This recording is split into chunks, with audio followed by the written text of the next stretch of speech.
Bien, hola de nuevo a todos. Es un placer estar aquí en Valladolid en esta Expo Biomasa y tener a Bebión. Gracias a Bebión por la invitación. Me llamo Manuel Escarampines y trabajo en el Distrito Europeo Bioenergy LTO con la asociación para los miembros de esta asociación.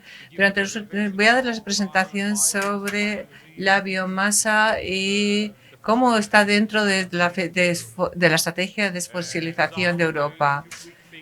Hace unas cuantas cosas sobre bioenergy. Esta es parte de mi presentación. En Bruselas estamos en Bruselas, nos fundamos en 90. Estamos representados por la bioenergía, del sector de la bioenergía. Somos miembros, formamos diferentes grupos. Nuestros miembros son 40 asociaciones nacionales y unos 140 empresas de los diferentes pasos, escalones de la cadena de valor de energía, comercializadores, productores de energía, usuarios finales, incluso las industrias con una alta demanda de energía, equipos, también asesorías o consultoras, investigación, instituciones académicas, etcétera. Voy a presentar uno de nuestros networks en el Consejo Europeo. También gestionamos la sede de EMPLUS, digamos, que lleva a cabo un esquema de certificación de calidad de los EPLs. También, digamos, somos accionistas o parte en lo que se llama, digamos, el scheme de la certificación de sostenibilidad voluntaria SOR, Red 2 y Red 3. ¿Qué es lo que hacemos para nuestros miembros y para el sector? Lo primero, lo que hacemos, lo más importante es monitorizar, supervisar, digamos, las políticas europeas y la legislación y también, además, influir en el desarrollo lo más que podamos. Además, también activizamos, digamos, marketería, o sea, el marketing, las estadísticas y también, digamos, fomentamos esos eventos que están relacionados con la visibilidad, etcétera. Así que me gustaría empezar diciendo algunas cosas sobre la bioenergía dentro de este mix de renovables. Hay ciertos detalles en la dispositivo. Su mensaje para vosotros es que la bioenergía está presente en todos los sectores presentes del consumo, y si hablamos de electricidad, o bien hablamos de calefacción, o bien hablamos de transporte, lo que sea. La bioenergía realmente está ahí y sobre todo está en el de la calefacción, donde la mayoría de la biomasa se está utilizando. En el sector de la calefacción representamos como unos 30% de este consumo. Y si os fijáis ahora en el consumo total en Europa, la biomasa, digamos que tiene una de 54-55%. Así que somos la fuente energética renovable más importante en Europa. Esto es muy importante para que lo tengamos en cuenta, ¿vale? En cuanto a la presentación, se va a centrar sobre todo en la industria. Así que para empezar, tengo aquí unas diapositivas para ustedes sobre cuál es el consumo en la industria de la Unión Europea y las emisiones de gases de invernaderos a nivel europeo. Así que la diapositiva, digamos, el gráfico a la izquierda es un indicador de cómo funciona la industria en Europa y que el consumo energético en las industrias, lo que se puede ver claramente en estas gráficas, incluso en esta de aquí, es que está fluctuando un poquito la energía, el consumo de energía. Digamos que sigue unas tendencias económicas. Si os dais cuenta, el crack económica de 2009, veis cómo baja aquí, pero sí vemos claramente aquí que también bajó en el 2022 cuando la crisis del precio de la energía, que desde luego afectó muchísimo a la industria europea. A la derecha vemos las emisiones de gases invernaderos de las industrias a nivel europeo. Cuando nos fijamos a primera vista vemos que parece que está una vista un poco positiva, puesto que la emisión de gases invernadero han reducido en un 33% a nivel europeo. Lo más importante es que si esto es una declive realmente importante, si estamos dentro de este proceso de desfosilizar o si realmente estamos utilizando otro tipo de energía. La respuesta es que yo creo que estamos un poco en el medio, es decir, que hay mucha gente que piensa o considera que sí, que existe un declive, una reducción que es parte de la eficacia de la energética y también del equilibrio de la industria, pero sobre todo se debe a que Europa está desindustrializando, es decir, estamos perdiendo industria. A la mayoría de ustedes creo que ya han visto las noticias, ¿no?, en los medios de comunicación sobre el informe Draghi. elaboró este informe. Lo más importante, que las cosas no funcionan bien en Europa, es lo que más o menos dice. Y también este informe habla sobre, pues se publicó hace un año y habla, digamos, las pautas desde la Comisión Europea. Y yo creo que la competitividad de la industria europea en general también hablaba de esto. Y lo que dice este informe realmente es que en Europa necesita el apoyo no solamente del clima, también de las industrias, ¿no? Este mensaje de Draghi también, digamos, se amplificó por las asociaciones industriales de Europa. El último año continuamos la declaración de Amber, y también, digamos, que hacía una atención al acuerdo industrial europeo, ¿no? Un acuerdo verde de la Unión Europea para salvaguardar la calidad de los trabajos en Europa. De esta presión política, digamos, vino, digamos, este acuerdo industrial. Hay nueva estrategia para apoyar la competitividad europea junto con la decarbonización, y la estrategia, digamos, se centra sobre todo en las industrias de la energía, la textil, las químicas y otras, ¿no? Pero también, digamos, en el apoyo de la tecnología limpia en Europa. Y esto es por lo que en mi presentación sobre todo voy a hablar de estas empresas que necesitan tanta energía. Bien, ahora en cuanto se refiere al consumo energético, industria por industria, ¿no? por filial, es relevante saber que cuando hablamos de las industrias en Europa, los 2/3 del consumo vienen de sectores muy específicos, de los químicos, que representa un 20%, de todo este consumo energético en Europa, los minerales no metálicos, que por ejemplo cal y otros, ¿no? El 15%, luego el papel, la industria del papel, el pulpa y el papel, el 14%, y por último hablamos de la industria alimentaria, que hace un consumo de un 13%. Es también importante saber que de nuevo hay, digamos, debido a las guías, las pautas que tenemos en Europa, hemos visto un declive importante en el consumo energético y más pronunciado, acentuado en la industria química y también en la de minerales no metálicos.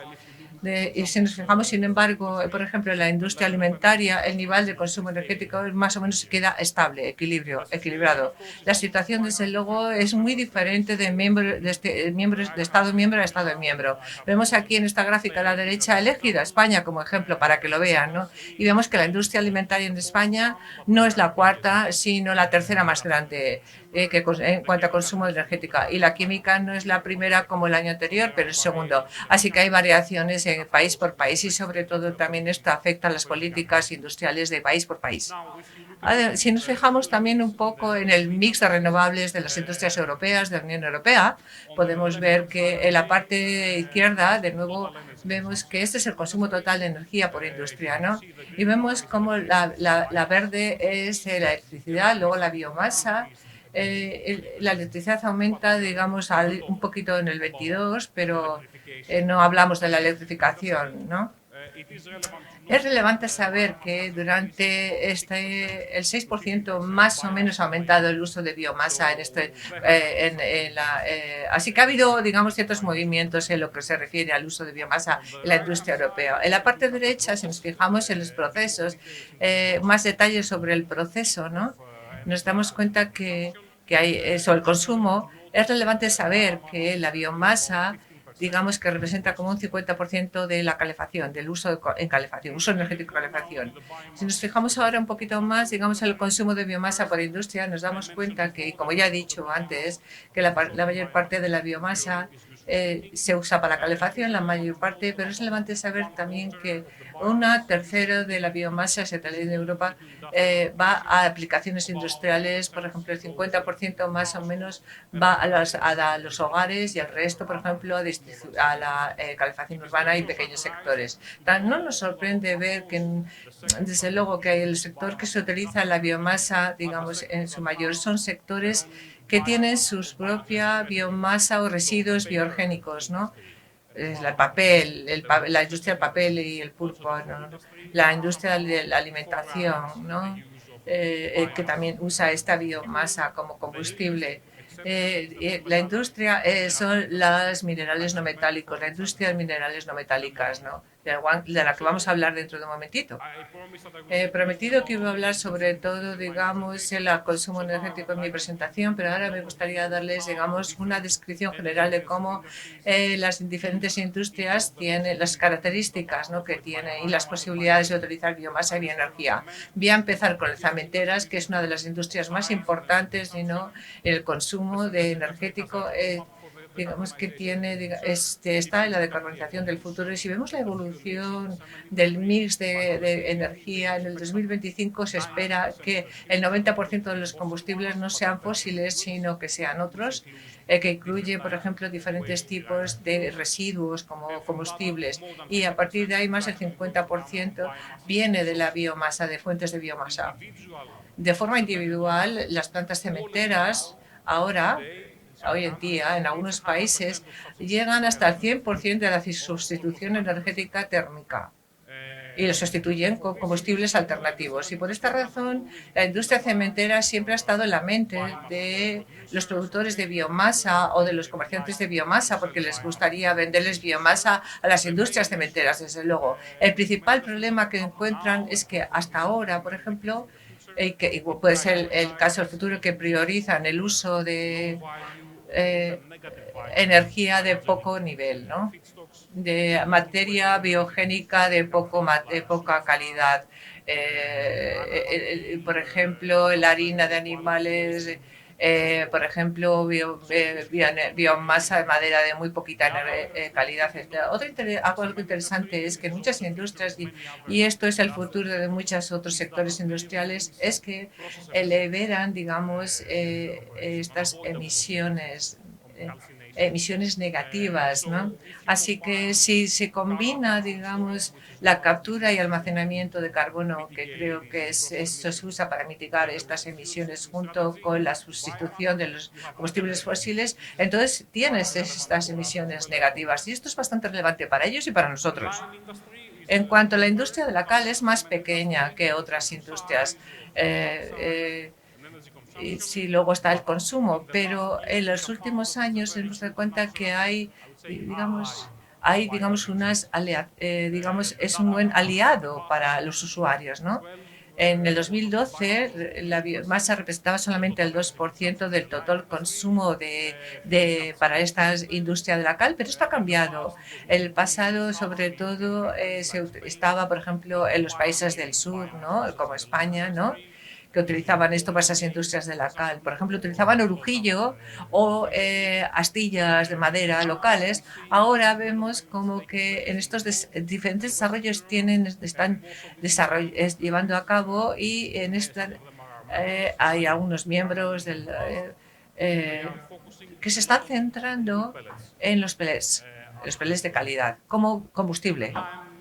El sector de la cal en general, digamos, también está en este proceso de la decarbonización para el 2050. Lo podéis ver online, ¿no? Si nos fijamos en la estrategia que están llevando a cabo, para el 2030 esperan que un tercio del mix de combustibles de la industria de la cal va a venir de diferentes tipos de fuentes de biomasa. Y de nuevo estamos hablando de que existen emisiones de proceso, así que la industria de la cal quiere combinar el CCS junto con otra emisión para que lleguen a estas emisiones negativas, a cierto nivel de emisiones negativas.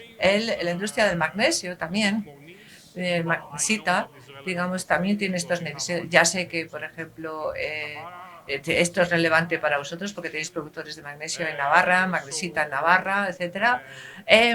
Así que en el pasado yo diría que no se había comentado el consumo de la biomasa en esta industria de la magnesita, pero puedo decir que por lo menos una empresa en Grecia que trabaja aquí está utilizando biomasa, digamos, en una proporción significante. Creo que el año pasado llegaron al 40%, van a apostar por el 50% el año que viene, y todo el sector y los objetivos para este sector quizás sean de un 70-80% de sustitución. Es relevante no solamente para la industria del magnesito, la biomasa pero también para la de la cal, porque magnesia necesita temperaturas muy altas, ¿no?, para la producción. A veces no son suficientes esta biomasa para alcanzar la temperatura esta, a no ser que utilicen otro tipo de proceso, ¿no?, para la biomasa. Por eso es más difícil para esta industria que para la cal. En cuanto a la metalurgia y la de acero, eh, también nos prestamos a esta atención, pero también tienen ciertos desafíos, porque estamos hablando de la metalurgia, de la industria del acero, y ya no hablan de la energía, ahora están hablando más bien del biocarbono. La industria del acero necesita carbones como agente, y algunas estadísticas dicen que en el 2021 más se va a utilizar el biocarbono en la industria metalúrgica, el biocarbono hasta pero desde luego hay diferentes sitios. Si, por ejemplo, en los Altos Hornos se utiliza más carbono que en otros procesos, digamos, más modernas, como por ejemplo el hierro de reducción de dirección directa, ¿no? Así que digamos que sigue con la descarbonización esta industria del acero. Pero la única opción para ellos es que si quieren realmente reducir ir a la desfosilización, necesitan utilizar material biogénico. Existen diferentes opciones, no tengo tiempo para hablar de todas ellas, pero depende del proceso, pero de forma potencial la demanda en estas industrias va a ser tremenda, la demanda de material biogénico, ¿no? Dicen algunos que para 2050 quizás necesiten entre 10 y 17 toneladas métricas de biocarbono. Si calculas cuánto biomasa necesita para producir todo esto, quizás sean entre 60 y 90 toneladas métricas. Así que es impresionante realmente el uso de esta biomasa. No sé si realmente vamos a poder gestionar este abastecimiento o no de biocarbono, pero estos son los desarrollos. También es relevante saber que la industria del acero y otras industrias metalúrgicas también necesitan el carbono, como por ejemplo las aleaciones de magnesio, y otras también van a necesitar este material biogénico del futuro. De nuevo, la industria química, que es muy importante para muchos países, obviamente, así que la industria química también es muy interesante, puesto que se puede utilizar, digamos, este material. Por un lado, hay muchas industrias bioquímicas que necesitan, digamos, procesos de gran temperatura para crear este vapor, ¿no? Pero la biomasa, digamos, es una opción excelente para la descarbonización. Por ejemplo, en Alemania han instalado, creo que, una caldera de biomasa para esta producción y más están en camino. En Bulgaria creo que también van a hacer, y incluso en España van a hacer estas para la biomasa, ¿no?, para estas calderas de biomasa. Otra opción quizás que sea más interesante pero un poquito más complicada será, digamos, la biomasa como materia prima para estas industrias químicas que pueden producir diferentes productos, ¿no?, para biorefinerías, perdón. Esta materia prima a partir de la madera para biorefinerías. No sé, no he oído mucho sobre esto. En el año entrante en Bruselas no se ha oído mucho sobre esto, pero bueno. Me gustaría cerrar esta presentación, decir unos mensajes muy sencillos, ¿no? Bien, hemos hablado de todas estas industrias, pero no quiero decir que estas son las únicas industrias que son relevantes para Europa, ¿vale? Porque la industria alimentaria, como ya he comentado antes, digamos, es muy importante en Europa. Para España, la industria,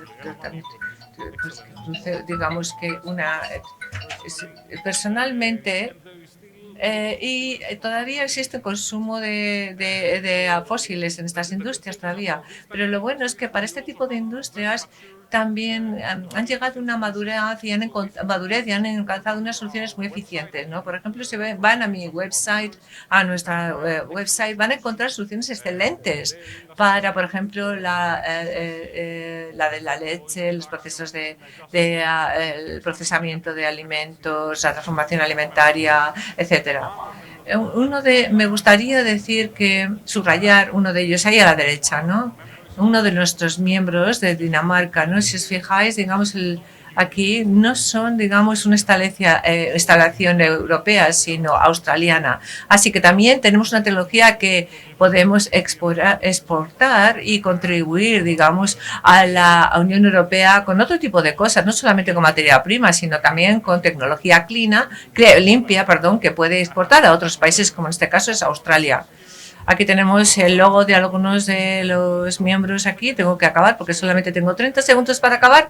Así que el principal mensaje que yo quiero lanzar es que nos fijamos en los diferentes escenarios para la evolución del sistema. Vemos que menos de ellos, sino anticipan un aumento de la bioenergía, de la biomasa, en sectores que son complicados, incluyendo la calefacción para el 2050.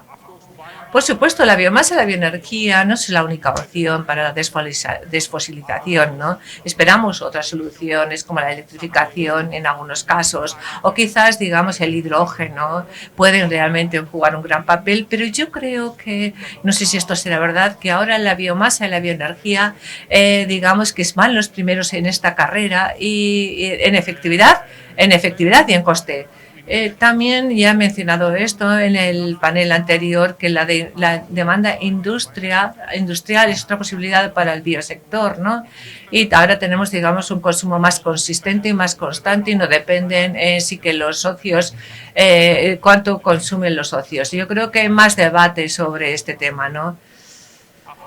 Desde luego, el miedo que tiene Bruselas es que no sea necesario que todo esto, puesto que a veces con las instalaciones industriales tienes que tener en cuenta otros parámetros, claro, no solamente el de la biomasa, la competitividad de la biomasa frente al combustible fósil. Este es el gran enemigo, ¿no?